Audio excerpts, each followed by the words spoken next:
প্রতিশোধের আগুন যে কতটা ভয়ানক হয়ে উঠতে পারে তা আমরা দেখতে চলেছি আজকের গল্পে।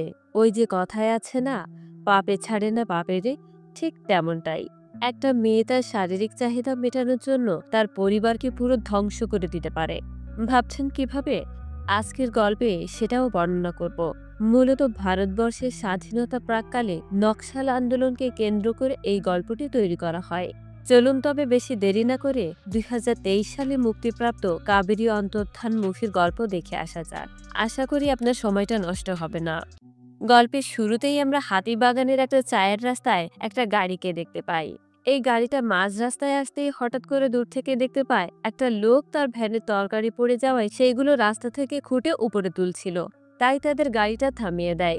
গাড়ির ভেতর থেকে নয়নতারা নামে এক ভদ্রমহিলা বেরিয়ে আসে তাকে সাহায্য করার জন্য। ঠিক সেই সময় সেখানে পুলিশের গাড়ি আসে। এই গাড়িটার ভিতরে ছিল পুলিশ অফিসার প্রীতম। সেও তাদেরকে দেখে তার গাড়িটা থামিয়ে দেয় এবং বাইরে বেরিয়ে আসে। তখন সেখানে পুলিশ অফিসার কথায় কথায় নয়নতারার পরিচয় জানতে পারে। সে ওসি মিনময়ের স্ত্রী। এই ওসি মারা গেছে ১ বছর আগে।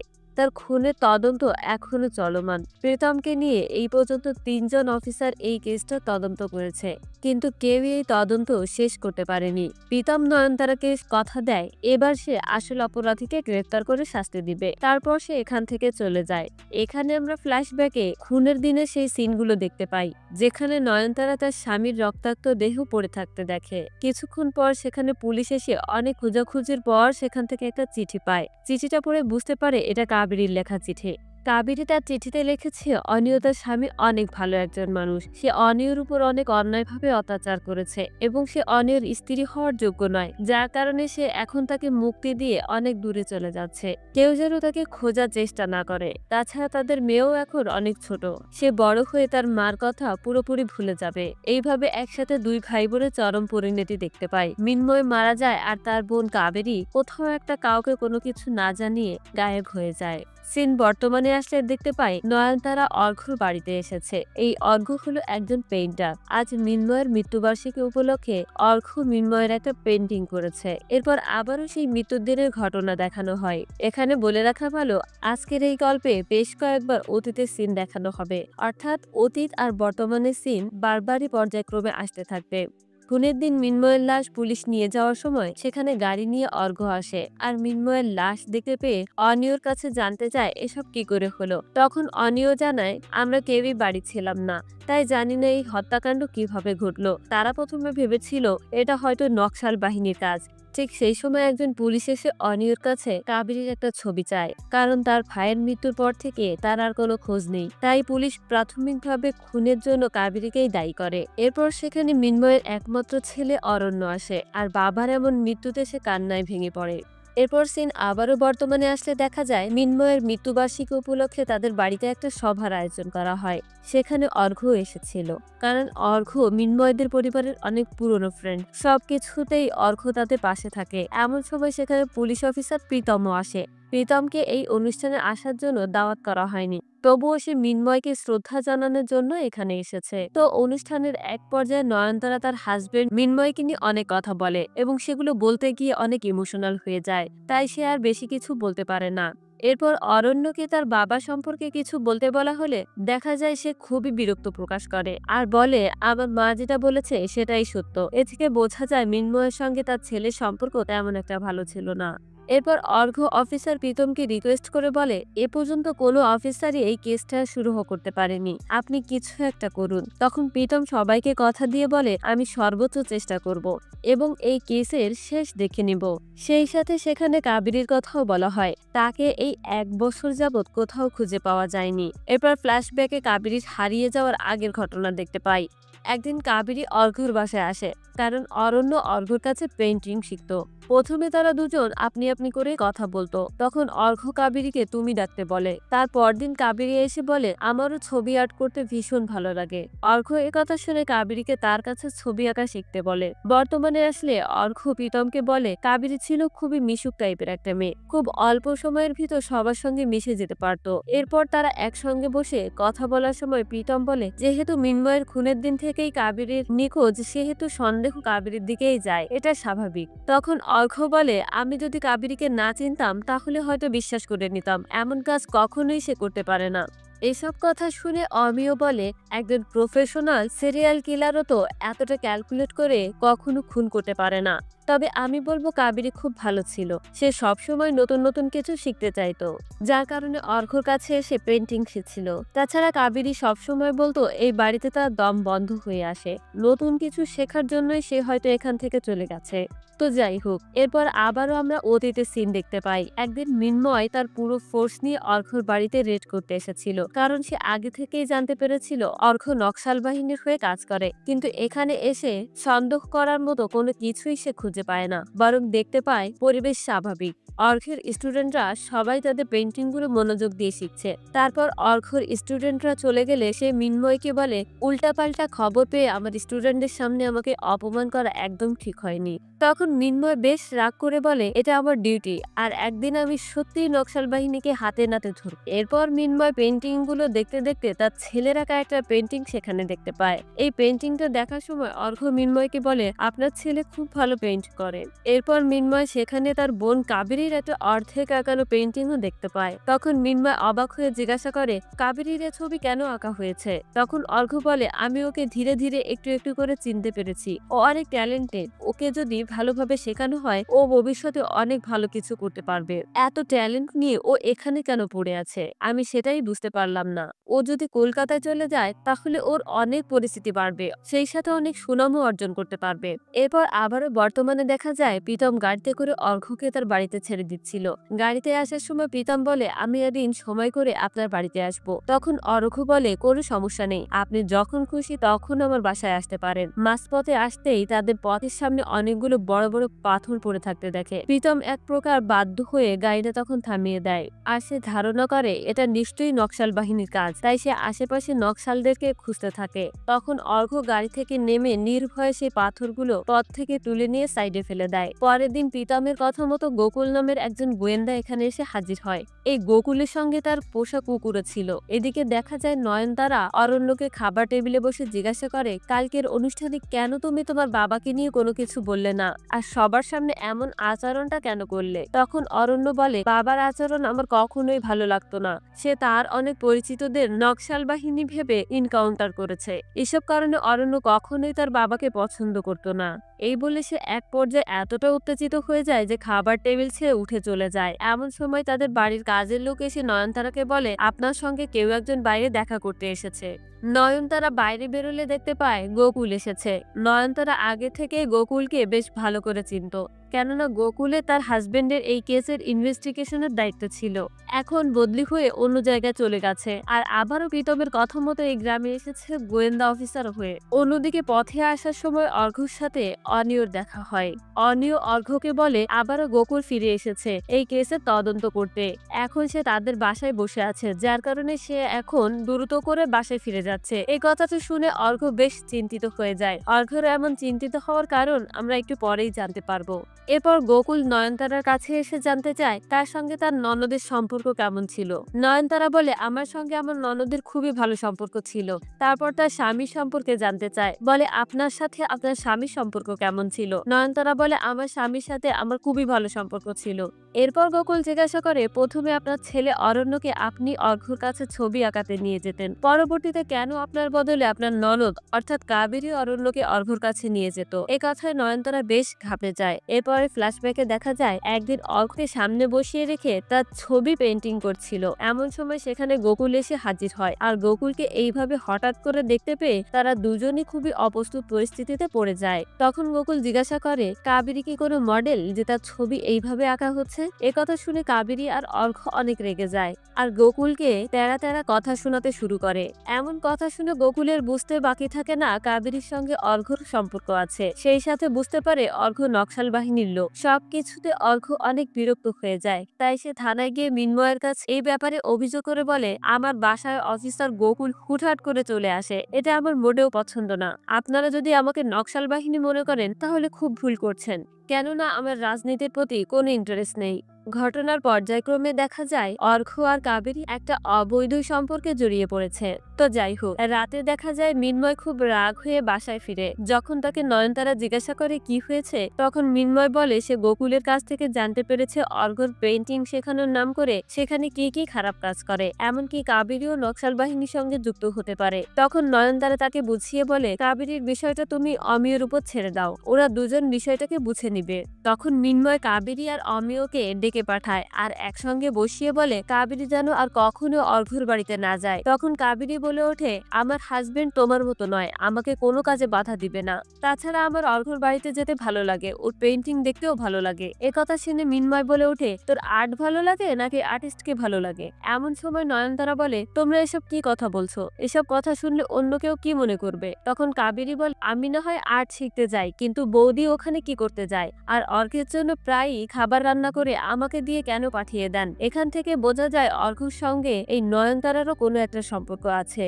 এসব কথার এক পর্যায়ে নয়নতারা বলে তুমি রাগের মাথায় উল্টো পাল্টা বলছো, এখন তোমরা দুজন ঘরে যাও, গিয়ে একটু রেস্ট করো। তবে অমিয়কে দেখা যায় সে তার স্ত্রীকে কোনো কাজেই বাধা দেয় না। কাবেরী যখন যেটা বলে অমিয় নির্দ্বিধায় সেটাকে সাপোর্ট করে। সিন বর্তমানে আসলে অফিসার প্রীতমকে দেখা যায় একটা ছেলেকে দৌড়ে জঙ্গলের ভিতর থেকে অ্যারেস্ট করে নিয়ে আসে। আনার পর গোকুল তাকে দেখেই চিনে ফেলে আর জিজ্ঞাসা করে তোর বোন ছাদ থেকে লাফ দিয়ে মারা গিয়েছিল তাই না? তখন ছেলেটা সেটা স্বীকার করে নেয়। মূলত এই ছেলেটা অর্ঘ্যর স্টুডেন্ট, সে অর্ঘ্যর ক্লাস থেকে পালিয়ে যাচ্ছিল।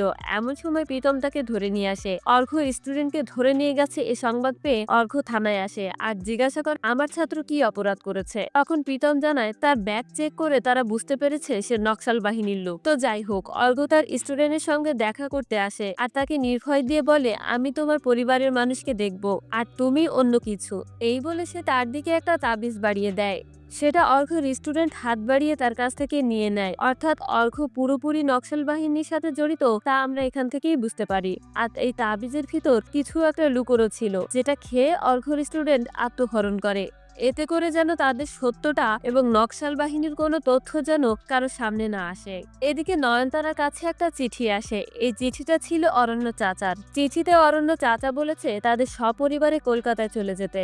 এরপর দেখা যায় অর্ঘ্য নয়নতারাদের বাড়িতে আসে তার স্টুডেন্ট জেলে মারা যাওয়ার ব্যাপারে কিছু কথা বলতে। তখন নয়নতারা অর্ঘ্যকে জানায় অরণ্য আর তার কাছে পেন্টিং শিখতে যাবে না, কারণ তারা ঠিক করেছে এখান থেকে কলকাতায় চলে যাবে তার চাচার কাছে। এমন সময় অনিও বলে কাবেরীও চাইতো তার মেয়ে পড়াশোনা করে অনেক বড় হোক, তাই তারাও কলকাতায় চলে যাবে আর ভালো একটা কলেজে অ্যাডমিশন নেবে। এসব কথা শুনে অর্ঘ্য নয়নতারার দিকে অদ্ভুতভাবে তাকিয়ে থাকে।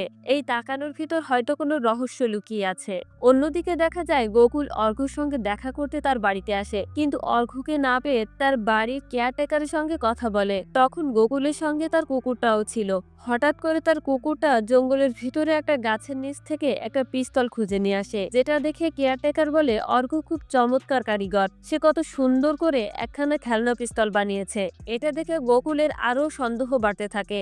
এরপর গোকুল ভিতরে এসে অর্ঘ্যর প্যারালাইসিস বাবার সঙ্গে কথা বলতে থাকে, বিভিন্ন ভাবে তাকে উত্তেজিত করার চেষ্টা করে। এমন সময় সেখানে অর্ঘ্য চলে আসে আর বাইরে থেকে দেখতে পায় গোকুল তার বাবার সঙ্গে এমন ভাবে কথা বলছে, যেটা দেখে সে ভীষণ রেগে যায় আর সেখানে এসে গোকুলকে ঘাড় ধাক্কা দিয়ে তার বাসা থেকে বের করে দেয়। তখনই একটা ফ্ল্যাশব্যাক দেখানো হয়, যেখানে মিন্ময় একদিন অর্ঘ্যের বাসায় এসে তাকে অনেক বকাঝকা করতে থাকে। তাই অর্ঘ্য কাবেরীকে নিয়ে একটা জঙ্গলের ভিতরে এসে তার ভাইয়ের উপরের রাগগুলো তার উপর ঝাড়তে থাকে। আর এক পর্যায়ে দেখতে পাই কাবেরী তার কথা শুনে কান্না করছে, যেটা দেখে অর্ঘ্য দ্রুত কাবেরীকে বুকে জড়িয়ে ধরে। এখান থেকেই বোঝা যায় তাদের দুজনের ভেতর কতটা গভীর সম্পর্ক ছিল।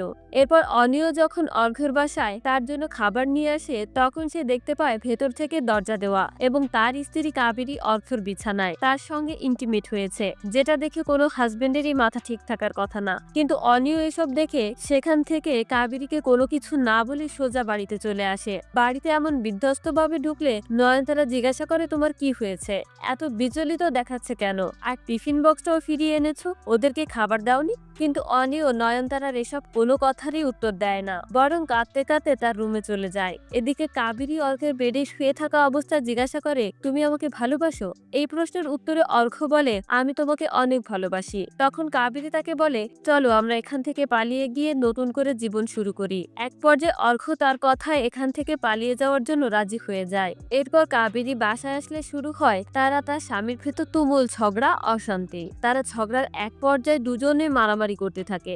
অনিও অনেক রেগে যায়, এটাই তো স্বাভাবিক একটা বিষয়, কোনো স্বামী তার স্ত্রীকে অন্য কারোর সঙ্গে সহ্য করতে পারে না। কিন্তু এত বড় অন্যায় করার পরও কাবেরীর ভিতর বিন্দুমাত্র অনুশোচনা নেই, বরং অনিয়র সঙ্গে চিৎকার চেঁচামেচি করে তার সঙ্গে খারাপ ব্যবহার করতে শুরু করে। সে বলে, আমি যা করেছি বেশ করেছি, নিজের চেহারা কখনো আয়নায় দেখেছো? একথা শুনতেই অনিয় রাগ করে কাবেরীকে একটা থাপ্পড় মারে। তখন মিন্ময় বাড়িতে ফিরে তাদের দুজনের ঝগড়া শুনে মিন্ময় কাবেরীর ঘরের দিকে ছুটে যায়। তখন নয়নতারা মিন্ময়কে সেখান থেকে ঘরে নিয়ে আসে। মিন্ময় কি হয়েছে সেটা জানতে চাইলে নয়নতারা বলে, অনিয় কাবেরী আর অর্ঘ্যকে ইন্টিমেট অবস্থায় দেখেছে। এই কথা শুনে মিন্ময় অবাক হয়ে যায়। এমন সময় তাদের বাড়ির কাজের মেয়ে এসে বলে, এভাবে আর কতদিন একটা পুরুষ সহ্য করবে? তাছাড়া কাবেরীর মেয়ে তো অনিয়ন নয়। তখন নয়নতারা কাজের মেয়েকে এখান থেকে চলে যেতে বলে।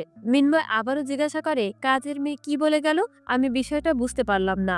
নয়নতারা বলে, ও সত্যি কথা বলেছে, কাবেরীর মেয়ের অনিয়ন নয়, অর্ঘ্যর। আর এই অর্ঘ্য হলো অর্ঘ্যর বড় ভাই। কাবেরীর সম্পর্ক অর্ঘ্যের বড় ভাইয়ের সঙ্গেও ছিল। সে দুই ভাইয়ের সঙ্গেই পরকীয়া সম্পর্কে জড়িয়েছিল। তো যাই হোক, দেখতে দেখতে অরণ্যর কলকাতায় যাওয়ার ডেট চলে আসে। যখন তারা কলকাতায় যাওয়ার জন্য বের হচ্ছিল তখন সেখানে অর্ঘ্য আসে আর অরণ্যকে একটা বই দেয়। মূলত এই বইটা দিয়ে অর্ঘ্য অরণ্যকে ফাঁসানোর চেষ্টা করে। এদিকে গোকুল সার্চ ওয়ারেন্ট নিয়ে অর্ঘ্যর বাড়িতে এসে সবকিছু তন্ন তন্ন করে সার্চ করতে থাকে। তখন সেখানে সে বন্দুক তৈরির বিভিন্ন সার্চ ও এলিমেন্ট দেখতে পায়, যেটা দেখে গোকুলের সন্দেহ সঠিক হয়। তারপর তারা এটাও জানতে পারে তাদের সঙ্গে অরণ্য যুক্ত আছে, যার কারণে প্রীতম দ্রুত তার গাড়ি নিয়ে বেরিয়ে পড়ে। আর মাঝ রাস্তায় এসে নয়নতারা গাড়ির সামনে তার গাড়িটা দাঁড় করায়, কিন্তু দেখা যায় এতক্ষণে অরণ্যকে গাড়িতে তুলে দিয়ে এসেছে। এটা জানতে পেরে প্রীতম দ্রুত থানায় এসে অন্য থানার পুলিশকে অরণ্যর ব্যাপারে ইনফর্ম করে দেয়, যাতে তারা অরণ্যকে ধরে ফেলতে পারে। এদিকে দেখা যায় গোকুল প্রীতমের সঙ্গে না গিয়ে অর্ঘ্যের বাড়িতেই থেকে যায় এবং গতদিনের মতো আবারও অর্ঘ্যের বাবার সঙ্গে বিভিন্ন কথা বলে তাকে উত্তেজিত করতে থাকে। তার কিছুক্ষণ পরেই আবারও অর্ঘ্য তার বাড়িতে এসে গোকুলের কুকুরটাকে বারান্দায় দেখতে পায়। তখন গোকুল বেরিয়ে এসে অর্ঘ্যকে সার্চ ওয়ারেন্টটা দেখিয়ে বলে, আমি সব সময় এখন এ বাড়িতে যাতায়াত করতে পারবো। এরপর সে চলে গেলে অর্ঘ্য দেখতে পায় তার সেই বানানো পিস্তলটা বাইরেই পড়ে আছে। এটা দেখে সে বুঝতে পারে তার ব্যাপারে গোকুল অনেক কিছু জেনে গেছে। এদিকে অন্য থানার পুলিশ অরণ্যকে ধরার জন্য রাস্তা আটকে দাঁড়িয়ে থাকে। সেখানে বাসের ভেতর অরণ্যকে পেয়ে তারা অরণ্যকে ধরে নিয়ে আসে এবং অর্ঘ্যর দেওয়া সেই বইটার ভিতরে একটা পিস্তল দেখতে পায়। এটা দেখে পুলিশের বুঝতে বাকি থাকে না অরণ্য নকশাল বাহিনীর লোক। এরপর রাস্তায় কিছু একটা হলে অফিসাররা সবাই গাড়ি থেকে নিচে নামলে অরণ্য এই সুযোগে পালিয়ে যাওয়ার চেষ্টা করে, কিন্তু পুলিশ অফিসার তাকে কোনো মতেই ছাড়তে চায় না, যার কারণে দূর থেকেই তারা অরণ্যের উদ্দেশ্যে গুলি চালায়। পরপর বুকে 3টে গুলি করে আর এই গুলিতেই অরণ্য মারা যায়। এরপর যখন পুলিশ অফিসার প্রীতমকে এই ঘটনা জানানো হয় তখন প্রীতম খুব ভয় পেয়ে যায়, কারণ এখন সে নয়নতারাকে কি জবাব দিবে। তাই সে তার পুরো ফোর্সকে অর্ঘ্যের বাড়ির চারদিকটা ঘিরে রাখার নির্দেশ দেয়। তখন ফ্ল্যাশব্যাকে দেখা যায় মিন্ময় রাগ করে অর্ঘ্যের উপর গুলি চালিয়েছিল, কারণ সে তার বোনকে ভালোবাসার জালে ফাঁসিয়েছিল। আর এটার প্রতিশোধ নেওয়ার জন্যই অর্ঘ্য অরণ্যকে ফাঁসিয়ে দেয়। অর্থাৎ এভাবেই অর্ঘ্য তার ভাইয়ের উপর হওয়া অন্যায়ের প্রতিশোধ নেয় এবং বাড়ি এসে সে তার রুমে থাকা সমস্ত প্রমাণাদি আগুন দিয়ে জ্বালিয়ে পুড়িয়ে শেষ করে দেয়। আবার অতীতে দেখা যায় অর্ঘ্য আর কাবেরী পালিয়ে যাওয়ার দিন। কাবেরী দ্রুত করে তার সুটকেস গুছিয়ে নিচ্ছিল। তখন সে তাদের বাড়ির কাজের মেয়েকে ডেকে কিছু টাকা দিয়ে বাজার থেকে কিছু জিনিসপত্র কিনে আনতে বলে, কারণ কাবেরী আগে থেকেই জানতো এখন তাদের বাড়িতে কেউ নেই আর সবার ফিরতেও বেশ অনেকটা দেরি হবে, যার কারণে তাকে এই সুযোগেই কিছু একটা করতে হবে। কিন্তু কাজের মেয়েটা হঠাৎ করে জিজ্ঞাসা করে, তুমি সুটকেস গুছিয়ে কোথায় যাচ্ছ? এই কথা শুনে কাবেরী আগুন বরাবর রেগে ওঠে আর তার উপর চিৎকার চেঁচামেচি করতে শুরু করে। এ থেকে মেয়েটার আর বুঝতে বাকি থাকে না কাবেরী কোথাও একটা পালিয়ে যাচ্ছে। তাই সে আর কোনো উপায় না পেয়ে বাড়ি থেকে বেরিয়ে কাবেরীর কথা মতো বাজারে না গিয়ে সোজা মিন্ময় থানায় চলে আসে আর তার বোনের ব্যাপারে সবকিছু বলে দেয়। এ কথা শুনে মিন্ময় দ্রুত বাসায় ফিরে এসে দেখতে পায় কাবেরী বাড়ি থেকে বেরিয়ে যাচ্ছে।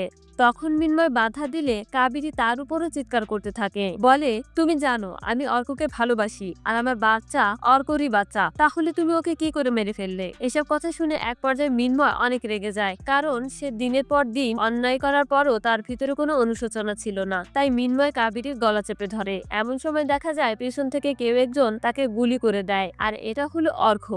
অর্ঘ্য কাবেরীকে দ্রুত এখান থেকে পালিয়ে যেতে বলে আর সে মিন্ময়ের বুকে আবারও 3টি গুলি করে, অর্থাৎ এবারও সে তার ভাইয়ের খুনের প্রতিশোধ নিল। এরপর তারা যখন গাড়িতে করে যাচ্ছিল তখন অর্ঘ্য বলে, তোমার ভাই অন্যায়ভাবে অন্যকে মেরে ফেলেছে, আর আজ সে তোমাকে মারতে যাচ্ছিল, তাই আমি আর সহ্য করতে পারিনি। আর অপরাধীদের কোনো ক্ষমা হতে পারে না, বিশ্বাসঘাতকের কোনো ক্ষমা নেই। একথা শুনে কাবেরীও তার সঙ্গে সহমত জানায়। তার ভাইয়ের মৃত্যুতে তার ভিতরে কোনো কষ্ট ছিল না। তখন অর্ঘ্য জানায় সে তার পাসপোর্টটা বাসায় ফেলে রেখে এসেছে, তাই তারা প্রথমে পাসপোর্ট নিতে বাসায় যাবে আর শেষবারের মতো তার বাবাকে বিদায় জানাবে। তো দেখা যায় কিছুক্ষণ পর কাবেরী অর্ঘ্যের বাবার কাছে এসে প্রণাম করে। ঠিক তখন পেছন থেকে অর্ঘ্য একটা দড়ি দিয়ে কাবেরীর গলায় চেপে ধরে আর বলে, আমি বলেছিলাম না বিশ্বাসঘাতকের কোনো ক্ষমা নেই। কারণ অর্ঘ্য জেনে গেছে কাবেরী তার ভাইয়ের সঙ্গেও সম্পর্ক করেছে। মারতে মারতে অর্ঘ্য কাবেরীকে বলে, তুমি চিন্তা করো না, আমি তোমাকে আমার ক্যানভাসেই রাখবো। এদিকে সিন বর্তমানে ফিরলে প্রীতম নয়নতারাকে এসে তার ছেলের ঘটনাটা খুলে বলে। এটা শুনেই নয়নতারা প্রীতমের প্রতি ভায়োলেন্ট হয়ে ওঠে, কারণ সে একে একে তার প্রিয় মানুষদেরকে হারিয়েছে। এরপর নয়নতারাকে নিয়ে প্রীতম অর্ঘ্যদের বাড়িতে আসে আর কেয়ারটেকারের কাছে জানতে পারে অর্ঘ্য তার বাড়িতে নেই। অর্ঘ্য তার গাড়ি নিয়ে কোথাও একটা গেছে। এমন সময় সেখানে গোকুলের কুকুরটা এসে অস্বাভাবিকভাবে ডাকতে শুরু করে। তখন প্রীতমের পুরো টিম ওই কুকুরটাকে ফলো করে, কিন্তু নয়নতারা অর্ঘ্যর বাড়িতেই থেকে যায় এবং অর্ঘ্যর পেইন্টিং রুমের দিকে যেতে থাকে আর তার পুরনো কথাগুলো মনে করতে থাকে। মূলত এই নয়নতারাও অর্ঘ্যের নকশাল বাহিনীর কাজে সাহায্য করত। আর এখানে জানা যায় নয়নতারার সঙ্গে অর্ঘ্যেরও কোনো একটা সম্পর্ক ছিল। অন্যদিকে প্রীতম দেখতে পায় রাস্তার মাঝখানে গোকুলের লাশ রক্তাক্ত অবস্থায় পড়ে আছে। আর একটু সামনে গেলেই দেখতে পায় অর্ঘ্যর গাড়িটাও সেখানে পড়ে আছে, কিন্তু গাড়ির ভেতরে অর্ঘ্য নেই। মূলত অর্ঘ্য তার গাড়ি নিয়ে পালিয়ে যাচ্ছিল, কিন্তু কিছুক্ষণ পর সে দেখতে পায় তার গাড়ি ধরে গোকুল পিছনের সিটে লুকিয়েছিল তাকে ফলো করার জন্য। পেছন থেকে গোকুল অর্ঘ্যকে তার গাড়ি থামাতে বললে অর্ঘ্য কোনো মতেই তার গাড়ি থামায় না, তাই গোকুল পেছন থেকে অর্ঘ্যর গলা চেপে ধরে। কোনো মতে অর্ঘ্য তার হাত থেকে ছাড়া পেয়ে পিস্তল নিয়ে গোকুলকে বাইরে বেরিয়ে আসতে বলে এবং গুলি করে তাকে এখানেই মেরে ফেলে। এবং অর্ঘ্য তার গাড়ি নিয়ে পালিয়ে যেতে চাইলে সেই সময় গোকুল তার পিস্তল বের করে গাড়ির টায়ারে গুলি করে, তার টায়ার পাঞ্চার হয়ে যায়। সিন বর্তমানে আসলে দেখা যায় প্রীতম অর্ঘ্যকে তার গাড়ির চারপাশে খুঁজে বেড়াচ্ছে, কিন্তু তারা কোথাও তাকে খুঁজে পায় না। এদিকে নয়নতারা অর্ঘ্যের পেন্টিং রুমে সবকিছু আগুন দিয়ে জ্বালিয়ে দেয়। এই পেন্টিং রুমেই কাবেরীর লাশটাকে একটা মমিতে রেখে সিমেন্ট দিয়ে সিল করে দেওয়া হয়েছিল আর সেখানে কাবেরীর একটা ছবি পেইন্ট করে রাখা হয়। মূলত এইভাবেই অর্ঘ্য কাবেরীকে একটা ক্যানভাসে রেখেছিল। এরপর নয়নতারা বাইরে এসে বসে থাকে, তাকে দেখে খুব অসহায় মনে হচ্ছিল। এমন সময় নয়নতারা তার চোখ দুটো বড় বড় করে তাকায় আর এই দৃশ্যের মধ্যেই আজকের গল্পটা শেষ হয়ে যায়। তবে নয়নতারা কাকে দেখেছিল, কাকে দেখেই তার চোখ এত বড় বড় হয়েছিল সেটা আর জানা যায় না। তবে কি নয়নতারা অর্ঘ্যকে দেখেছিল? সেই সাথে কেউ কখনো জানতেই পারলো না কাবেরীকে একটা মমির ভিতর রাখা হয়েছিল। আর শেষ পর্যন্ত পীতাম্বরা অর্ঘ্যের লাশটা খুঁজে পেয়েছিল কিনা, এই সবকিছুই রহস্যের মতো অজানা রয়ে যায়। আর এসব কিছু জানতে হলে অবশ্যই দ্বিতীয় সিরিজের জন্য অপেক্ষা করতে হবে। আর এই দ্বিতীয় সিরিজ আসলে আমি আবারও এক্সপ্লেইন করব। আর এমন নিত্য নতুন সুন্দর গল্প দেখতে হলে আপনাকে আমার ছোট্ট চ্যানেলটিকে সাবস্ক্রাইব করে পাশে থাকতে হবে। তাহলে দেখা হচ্ছে পরবর্তী ভিডিওতে। সে পর্যন্ত ভালো থাকবেন। আল্লাহ হাফিজ।